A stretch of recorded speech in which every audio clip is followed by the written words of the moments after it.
無刀流、一刀流、二刀流、三刀流、九刀流、三刀流. Pertarungan yang dihadapi oleh Roronoa Zoro selalu menjadi pertarungan yang dinantikan oleh para fans sebagai orang terkuat nomor 2 di kelompok topi jerami dan merupakan kru pertama yang direkrut oleh Luffy. Zoro sudah sering terlibat dalam sebuah pertarungan. Zoro merupakan calon ahli pedang terkuat di dunia. Berbagai pertarungan terus menjadi bukti bahwa dia memang bisa dan memiliki peluang untuk menjadi seorang pendekar pedang terkuat. Namun tentunya Zoro masih harus mengarungi petualangan yang panjang dan berbagai musuh yang kuat untuk bisa kemudian mewujudkan mimpinya tersebut. Kali ini anime Multiverse akan membahas semua musuh yang sudah Zoro kalahkan sepanjang cerita One Piece. Yang pertama ada Kabaji. Kabaji adalah salah satu dari anggota kelompok bajak laut Bagi dan merupakan musuh pertama yang Zoro hadapi setelah dia direkrut oleh Luffy. Pada awalnya, dalam pertarungan ini, Kabaji terlihat mampu menyeimbangi kemampuan dari Zoro. Namun ternyata kemampuan Zoro sedikit berkurang akibat luka yang dialaminya karena ulah dari Bagi.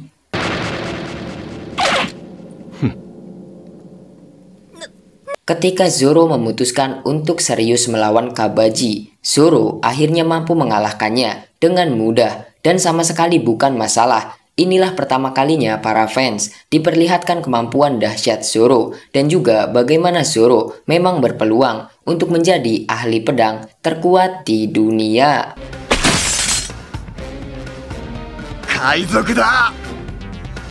Yang kedua ada Nyaban Brothers. Ketika Luffy, Nami, dan Zoro sampai di desa Sirup, desa di mana Usopp berasal, mereka harus berurusan dengan bajak laut kucing hitam yang ingin mengambil alih desa tersebut. Di sini, Zoro harus menghadapi Nyaban Brothers walaupun sempat kesulitan akibat pertarungan sebelumnya, tapi Zoro tetap bisa mengalahkan mereka dengan sangat mudah.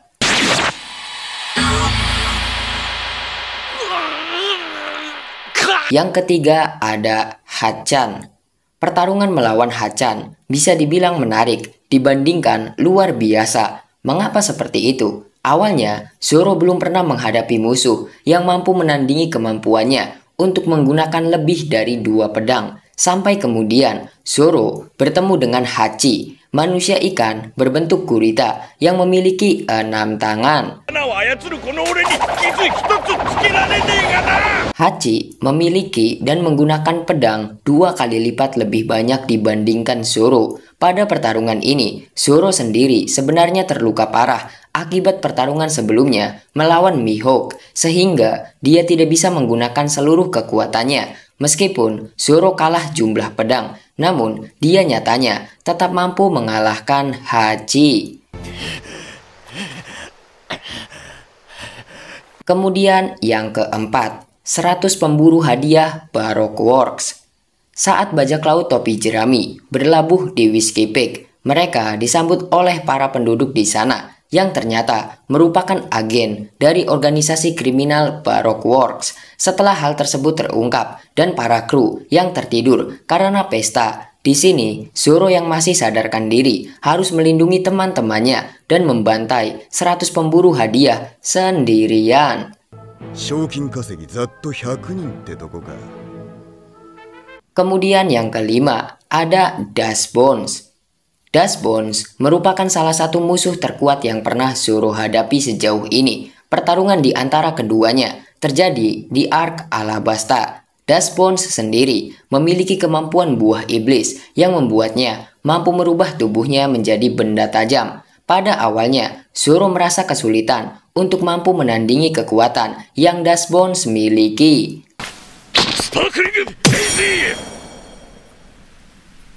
Namun, seiring pertarungannya terus berlangsung, Zoro berhasil menemukan cara untuk bisa mengalahkan Dust Bones. Dia nyatanya mampu untuk bisa membelah atau memotong besi. Pertarungan ini bukan hanya menjadi pertarungan yang intens, tapi juga kita melihat bagaimana Zoro harus berjuang keras untuk terus berkembang.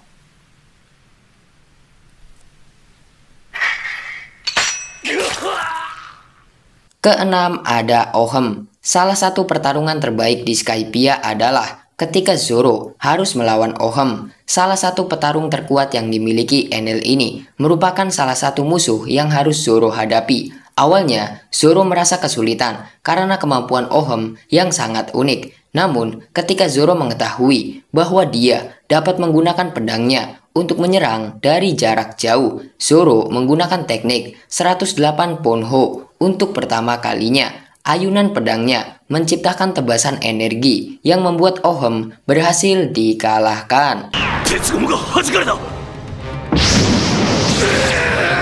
Kemudian yang ketujuh, ada Kaku. Pertarungan antara Zoro melawan Kaku merupakan pertarungan yang paling epik, yang paling dahsyat yang pernah dihadapi oleh Zoro sampai sejauh ini sebelum time skip. Kaku yang memakan buah iblis Zoan berjenis jerapah membuat Zoro untuk pertama kalinya harus menggunakan 100% kekuatannya. Kaku mampu bertahan dari semua serangan yang dilancarkan oleh Zoro. Bahkan hampir semua serangannya tidak mampu melukai Kaku. Dalam pertarungan inilah untuk pertama kalinya kita melihat kemampuan tertinggi dari Zoro, di mana dia mengaktifkan teknik Ashura Ichibukin, yaitu sebuah kemampuan di mana Zoro memiliki 3 wajah dan 6 lengan tambahan serta 9 pedang. Dan pertarungan antara Zoro menghadapi Kaku kembali terjadi di Arc Egghead dengan Kaku yang diperlihatkan sudah berhasil membangkitkan kekuatan buah iblisnya. Namun tetap saja dia bukan tandingan bagi Zoro.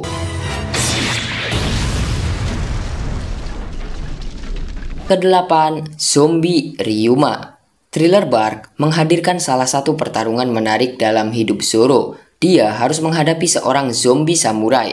Ada beberapa alasan mengapa pertarungan ini menarik. Dalam pertarungan ini, Zoro pada akhirnya mendapatkan sebuah pedang legendaris Susui yang membuatnya semakin menjadi sosok ahli pedang yang hebat.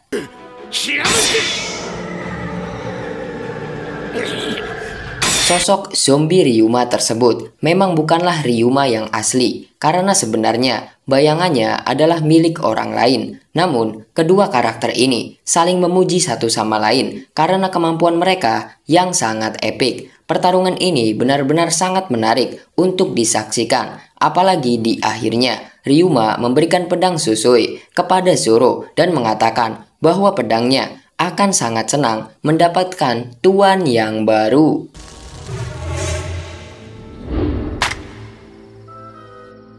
Kesembilan ada Hyozo. Hyozo merupakan manusia ikan yang mana level kemampuan berpedangnya di atas rata-rata para penduduk manusia ikan lainnya. Selain kemampuan berpedang, bagaimana kemudian tentakelnya bisa memegang pedang, membuat Hyozo bisa menghabisi siapapun dengan mudah. Zoro sempat kewalahan menghadapi manusia ikan ini, meskipun pada akhirnya Zoro bisa memenangkan pertarungan dengan sangat mudah.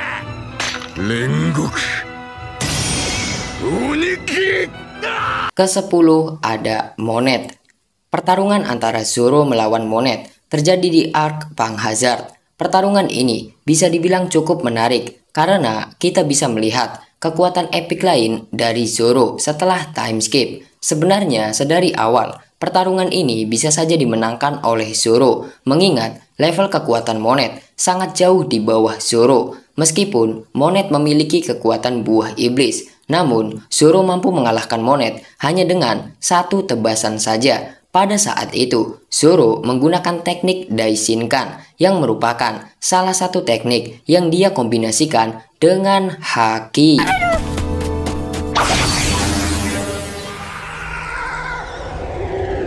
Kemudian yang ke-11 ada Pika.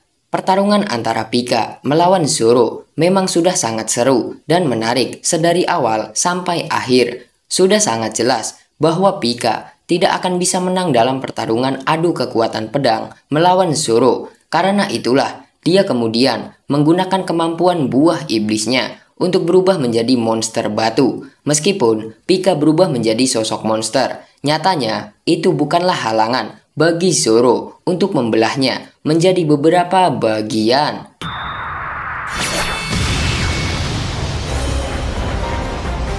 Dan perlu dipahami bahwa untuk bisa melakukan hal tersebut, tidak semua ahli pedang yang dapat melakukannya. Dalam pertarungan melawan Pika, untuk pertama kalinya, kita melihat penggunaan Buso Haki dan Kenbun Haki dari Zoro yang ia kombinasikan dengan teknik berpedangnya. Pertarungan ini merupakan pertarungan yang akhirnya memaksa Zoro untuk berjuang lebih untuk pertama kalinya setelah time skip.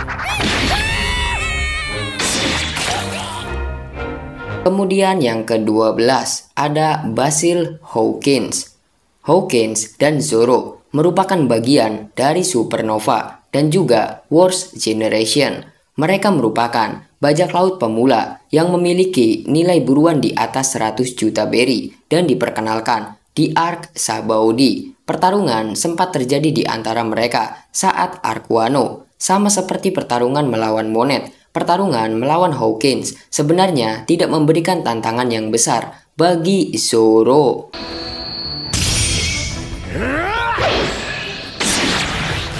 Hal ini dikarenakan level kekuatan Hawkins ada di bawah Zoro. Yang disayangkan dari pertarungan ini adalah kita tidak tahu siapa yang menjadi pemenangnya. Zoro dan Luffy kemudian pergi dari Hawkins, sehingga sebenarnya tujuan dari pertarungan tersebut adalah untuk kabur atau melarikan diri dan bukan untuk mengalahkan musuh. Meskipun begitu, Zoro membuktikan bahwa dia lebih superior dari Hawkins.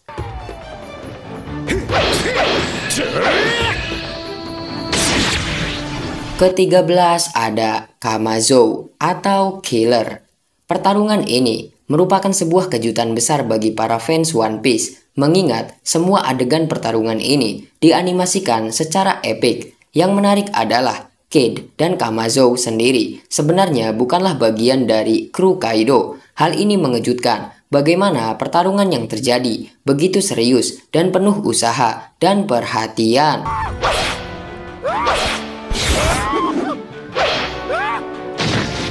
Saat Kid dan Killer pertama kali diperkenalkan dalam cerita, para fans sendiri bertanya-tanya siapa yang akan menang jika Killer dan Zoro bertarung. Dan dalam pertarungan ini, kita sudah menemukan jawabannya. Zoro mampu mengalahkan Killer, walaupun ketika perang Onigashima, Killer mengatakan jika saja pada saat pertarungan itu terjadi, dia menggunakan senjata andalannya, Zoro tak akan bisa menang.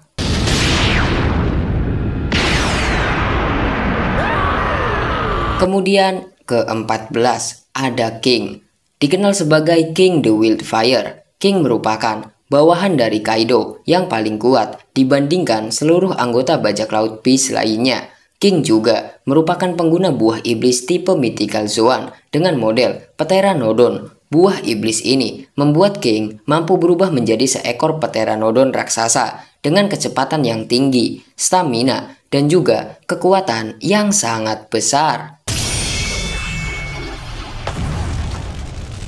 King berasal dari ras Lunarian. Walaupun begitu, Zoro tidak pernah menyerah dalam pertarungan ini. Setelah sempat ragu akan kekuatan Enma dan bagaimana pedang tersebut menyerap kekuatannya, akhirnya Zoro pun membiarkan Enma menyerap semua haki yang dia miliki, yang pada akhirnya berujung pada kemenangan Zoro atas King. Dan sejak saat itu, Zoro memiliki teknik baru yang bernama No Santoryu, King of Hell.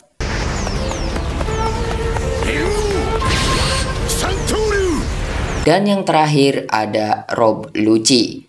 Pada Arc Egghead, kita diperlihatkan Rob Lucci yang menjadi agen CP0 datang ke Egghead dan bertemu kembali dengan bajak laut topi jerami setelah berhasil dikalahkan oleh Luffy. Lucci yang berkhianat lagi kemudian harus dikalahkan oleh Zoro dengan satu tebasan saja. Walaupun sebelumnya mereka berdua bertarung dengan sengit, Tetapi karena waktu di Egghead sudah sangat menyempit, akhirnya Zoro pun bisa mengalahkan Lucci dengan satu tebasan.